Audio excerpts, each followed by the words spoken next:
there, and welcome to Cityline. It is wonderful to be in your home. I'm zooming from my kitchen. We have a great hour ahead of us. Later on, we'll be talking with Kurt from Bloodworks Northwest. We are at a critical level when it comes to blood donation, and Kurt is going to talk about how we can be a part of the solution.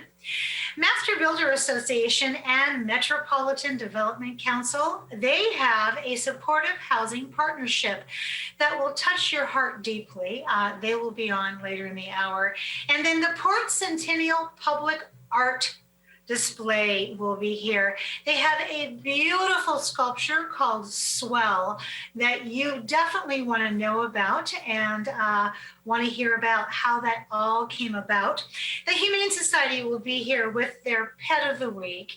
And with me right now is someone who is familiar to TV Tacoma.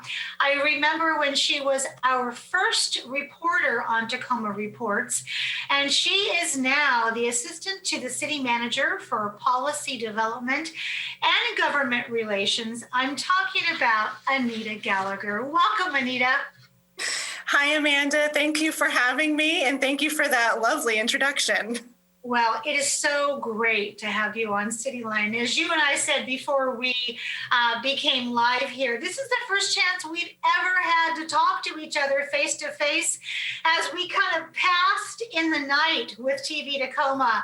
And my goodness, I just have to say, from one woman to another, your growth and your eloquence and your stature in the community has just exploded. So I am very honored that you would take time to be with us today. So Anita, explain to our viewers what you do in your role as Assistant to City Manager for Policy Development and Government Relations.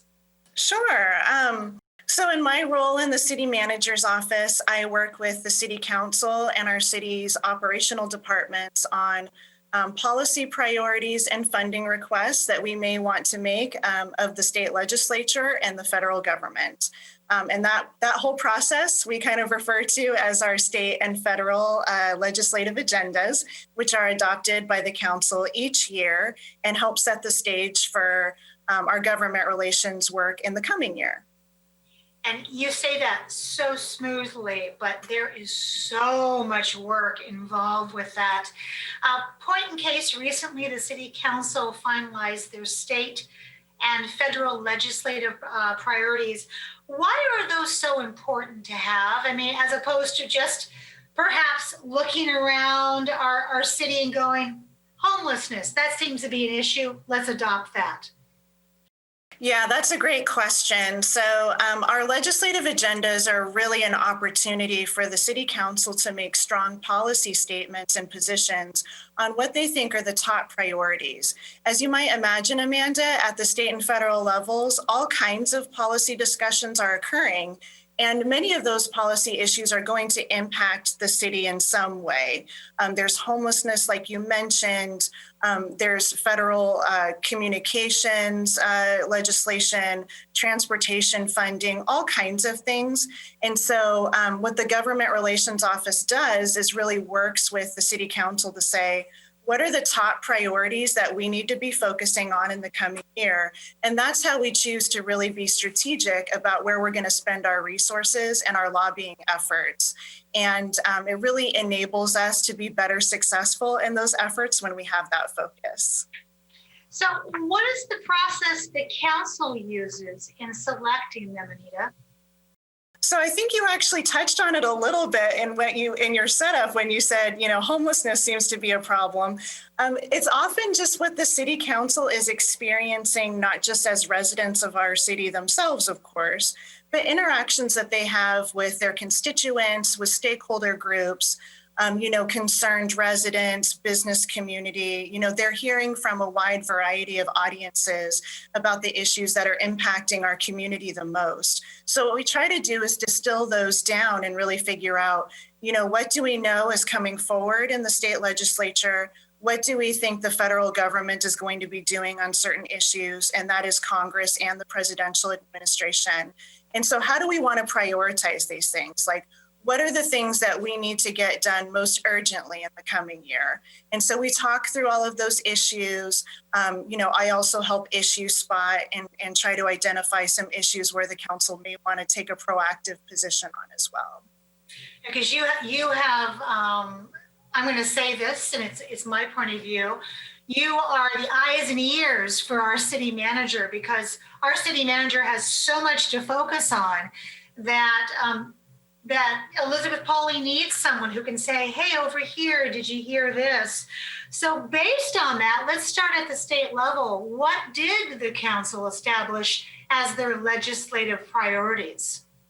That's a great question. Yes. So this year, the City Council passed a resolution stating that our state and federal policy platforms need to be based on an anti-racist systems transformation foundation.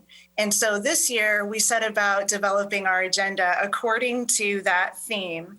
And so along those lines, we've adopted a very significant police transformation agenda. It includes several items of different types of reforms that we'd like to see made at the state level.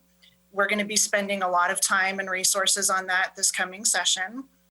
In addition to affordable housing and homelessness, we realize that we have a lot of housing instability in our community, and we really need some additional support from the state in order to really address those problems in our community.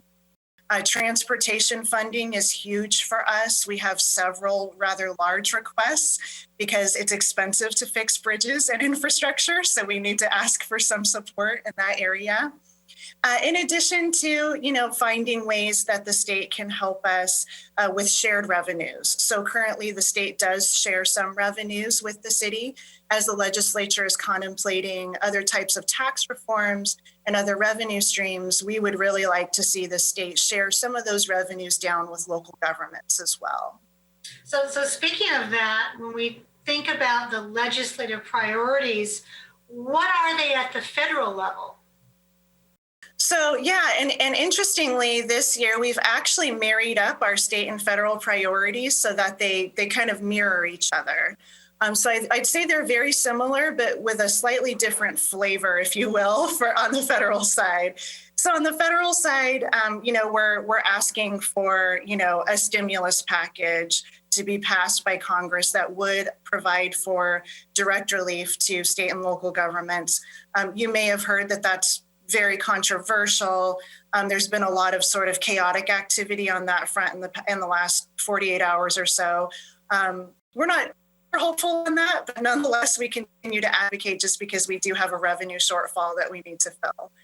But it's the same thing. We're looking at criminal justice systems transformation, funding for housing stability and affordable housing, transportation funding. And then I should also note at the state and federal level, we're really advocating for an end to the use of private prisons for the purpose of immigrant detention. As I'm sure the viewers are aware, we do have the Northwest ICE Processing Center here in our backyard in the community. And the City Council has really taken a very firm stand that they don't agree with the practice of private detention. And we are hoping to see a statewide ban passed in the state legislature, but also really hoping that the incoming Biden-Harris administration will put an end to that practice and utilize alternatives to detention instead. You have ticked off everything that is near and dear to my heart, which is one of the reasons why I rarely miss a city council meeting. So this may seem like such an obvious question for me to ask you, Anita, but I need to ask this question. Why is it important that the council adopt these legislative priorities? They could easily say, there's a lot of people in Olympia who could take care of that. Let's not waste our time on that. So why is it important? That's a great question. So I think our legislators and our members of Congress, they really want to know what's important to the city. Us adopting those state and federal priority lists, it really helps set up our legislators and Congress members to advocate successfully on our behalf and pass policies that are really going to be appreciated and beneficial to their constituents, because we all have the same constituents, right? So additionally, we are one of many players. There's a lot of different interests that are represented in advocacy at the state and federal levels. City governments sometimes take a backseat to other types of industry, other special interest groups. And so part of our effort is to really try to center our community's needs in those discussions to say, look, we represent over 200,000 people. Here's what's going on in our community. Here's where we need help. And if you help us address these issues, it will benefit all of us in the end. How do you think that the city's legislative priorities will do in 2021? Because, we being the citizens, most of what I hear on the ground, we are ready to say goodbye to 2020.